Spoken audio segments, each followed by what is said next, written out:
はい、皆さん、こんにちは。コツコツ日本語のみずきです。皆さん、お元気ですか？はい、いつもは声だけでポッドキャストを作っていますが、今日は年末スペシャル編ということで、特別にビデオポッドキャストでお届けしようと思います。なので今日はいつもよりちょっと、カジュアルな感じでお話ししようと思います。はい。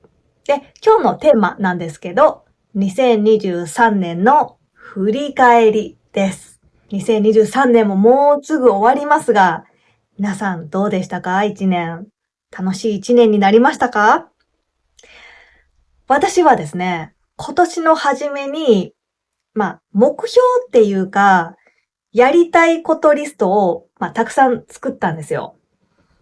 で、その中には、もちろん達成できたこともあるし、全然達成できなかったこともあります。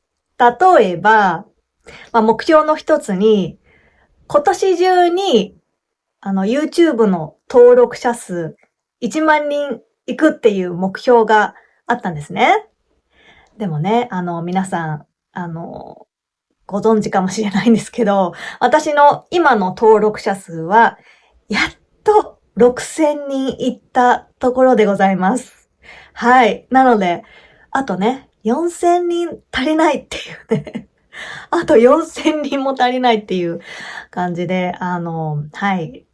ちょっとね、全然目標達成できなかったんですけど、でも、私一人でやってることに対して、6000人っていうすごい数の方がフォローしてくださってるってことは、本当にすごくありがたいなって思います。いつも皆さんありがとうございます。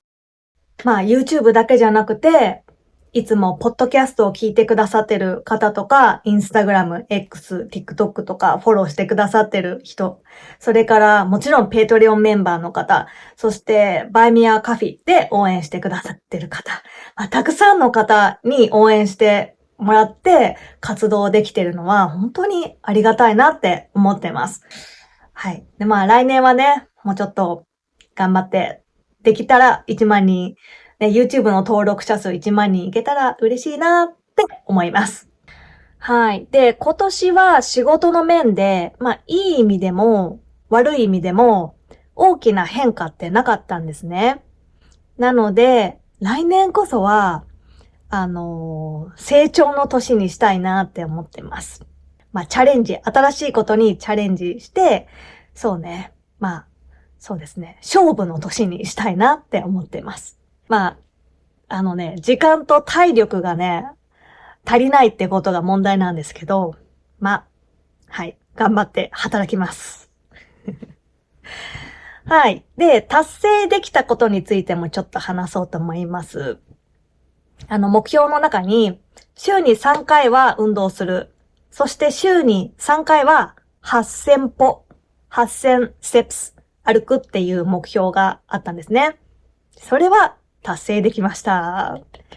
で、しかも週3回とは言わず、ほぼ毎日ですね。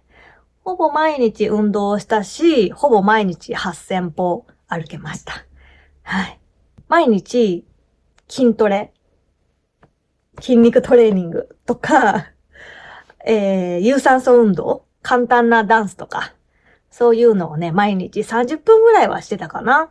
で、実際ね、筋肉量は増えたんですよ。増えたんだけど、増えた割に見た目が全然変わらないっていうね、不思議なことが起きてます。多分たくさん食べてるからだと思うんですけど、でも健康のためにこの運動の習慣は続けていきたいと思ってます。はい。で、習慣といえば、私は新しくできた、今年に入ってから新しくできた習慣があるんですけど、それはオーディオブックです。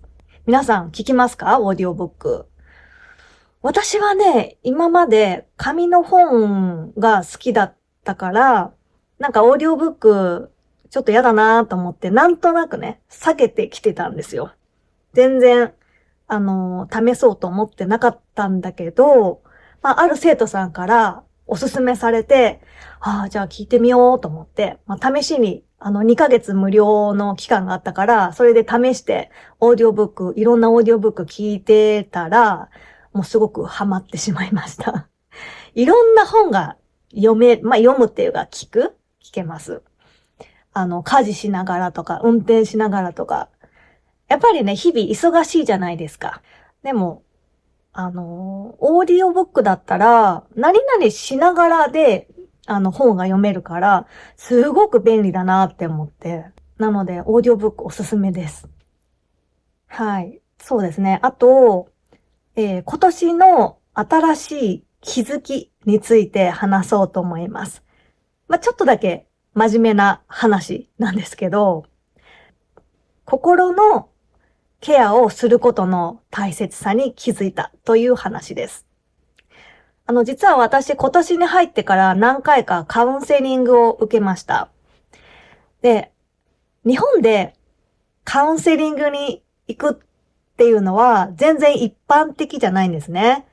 カウンセリングに行くとか、心の病院に行くっていうのは、なんかすごく心に大きなトラウマを持っている人とか、もう心の病気になった人とか、もう本当になりそうな人とか、本当に心の状態が悪い、めちゃくちゃ辛いっていう時しか行かないかな。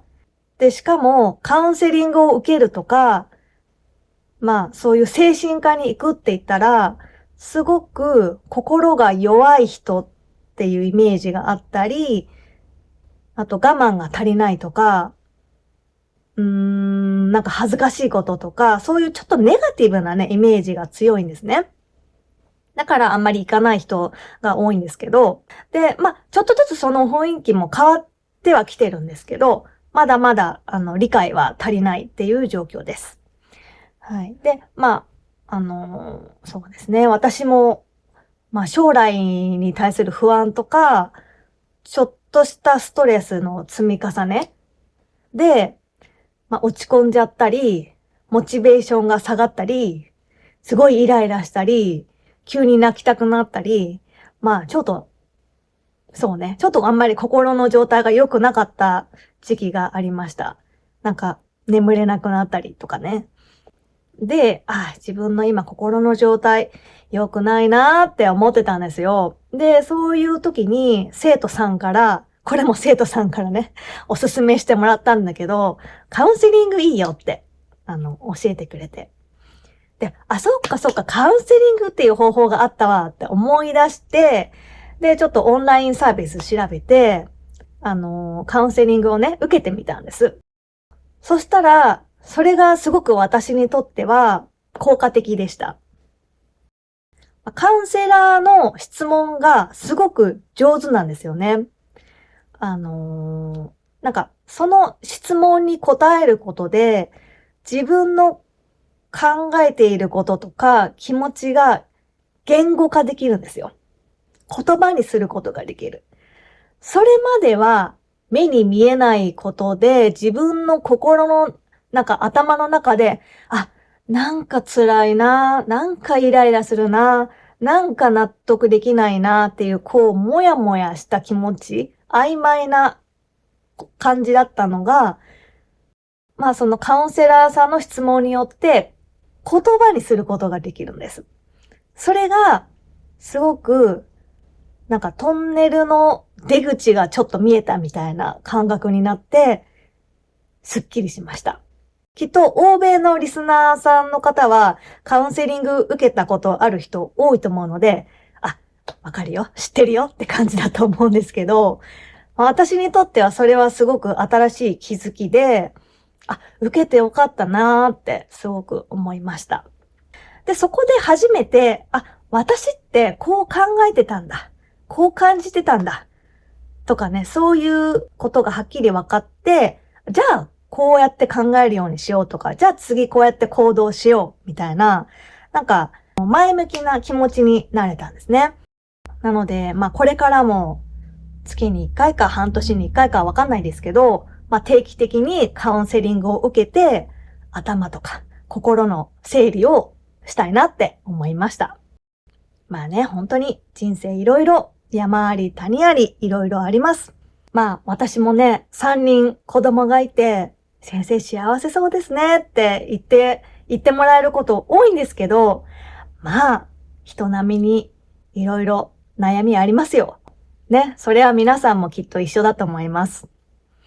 なのでお互い頑張りましょう。たまにはね、休んで自分をゆっくりケアする時間も大事にしながら前向きに頑張っていきましょう。はい、こんな感じです。皆さん、今年も1年お世話になりました。